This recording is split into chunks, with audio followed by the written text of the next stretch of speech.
Hey everyone, welcome to This Explainer. Today, we're going to untangle the incredibly complex, sometimes kind of messy, and, well, frankly, overwhelming web of human society.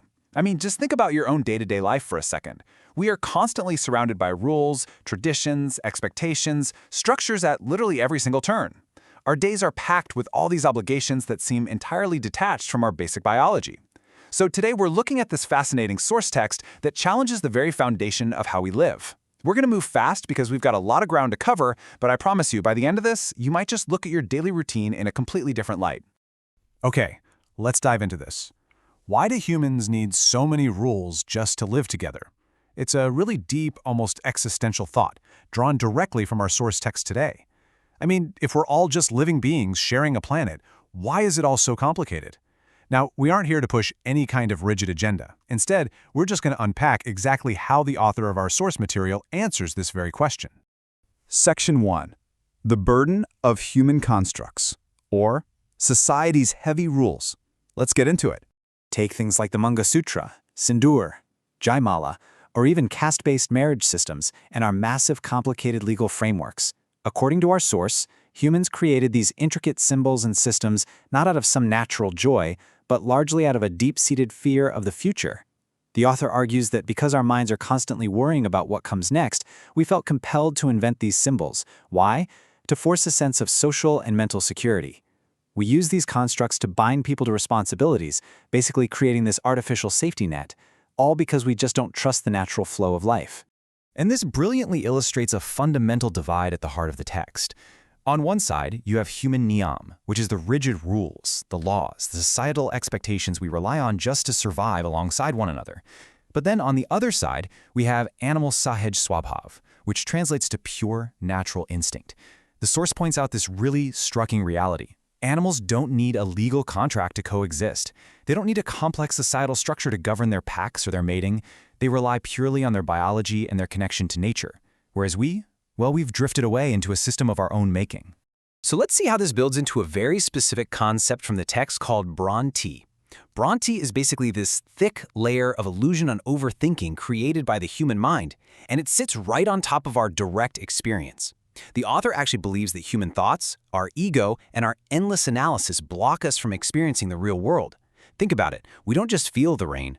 We worry about the rain ruining our schedule. We've put this really thick filter of anxiety right between ourselves and reality. Moving on to Section 2, the simplicity of animal instinct and living in the present. Now, according to the text, the animal reality is profoundly simple and incredibly peaceful. Animals do not possess a split between an internal psychological world and an external physical one. For them, there is no separation whatsoever. They exist in a purely physical state, living in total unity with nature. When they're hungry, they eat. When they're tired, they sleep. There is no inner monologue debating if they, deserve to rest. Their bodies in the natural world are entirely, seamlessly intertwined.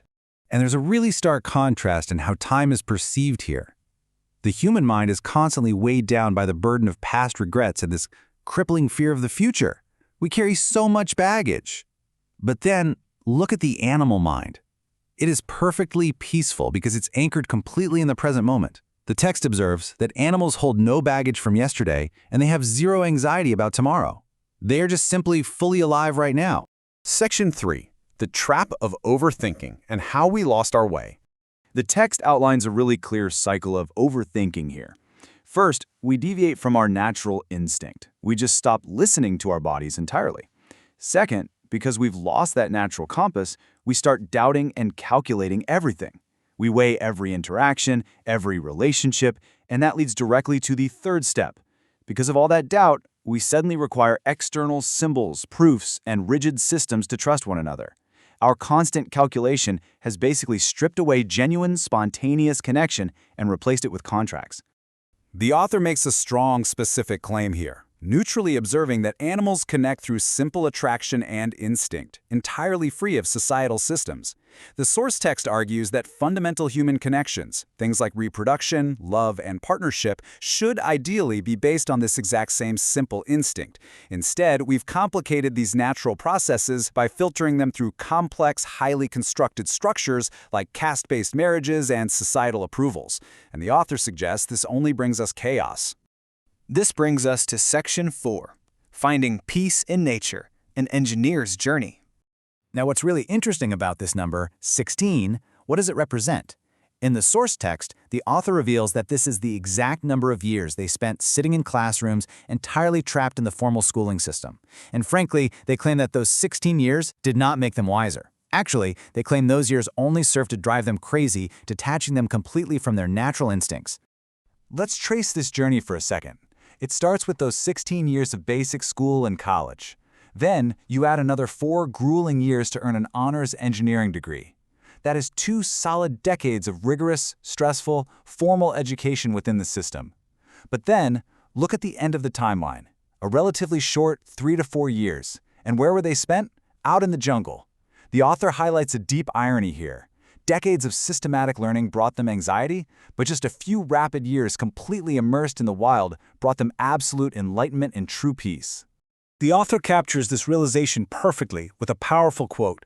मैंने इतना पढ़ा लिखा, engineering में honor degree लिया, लेकिन मुझे असली ज्ञान जंगल में मेरे बिताए गए 3 से 4 वर्षों में समझ आया. Basically stating that despite studying endlessly and achieving a prestigious honors degree in engineering, true wisdom only ever arrived during those 3 to 4 years spent living naturally in the jungle. It's a really blunt admission that the formal systems entirely failed them, while returning to nature provided the exact wisdom they have been searching for.